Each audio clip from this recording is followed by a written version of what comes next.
Ang bawat isa sa atin ay nakakaranas ng pagsubok sa buhay. Bata man yan, kabataan at matatanda. Ngunit huwag kang susuko sa pagsubok na yan dahil walang binibigay sa iyo ng di mo kakayanin.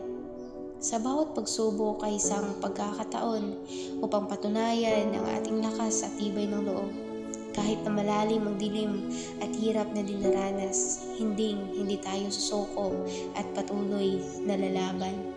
Sa bawat unos na dumaraan sa ating landas, sa una, mapapatanong na lang tayo, ba't sa kadami ng tao sa mundo, bakit ako pa ang napili? Ngunit hindi natin alam na kaya pala sa atin ibinigay kasi alam niya na kayang-kaya natin yung lampasan at kakapulutan natin ang aral. Pinapatatag tayo at hindi natitinag. Kaya't huwag kang matakot na meron kang pagsubok sa buhay. Alam mo kung kaya mo yung lampasan. Kaya't sa bawat pagsubok na aking kinakaharap, hindi ako nawawalan ng pag-asa. Dahil sa bawat pagsubok, ako'y lumalago at nagiging mas matatag sa bawat araw.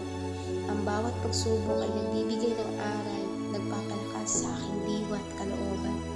Sa bawat hakbang na aking tinatahak, sa bawat pagsubok na aking kinakaharap, lumalakas ang aking loob at determinasyon upang harapin ang hamon ng buhay.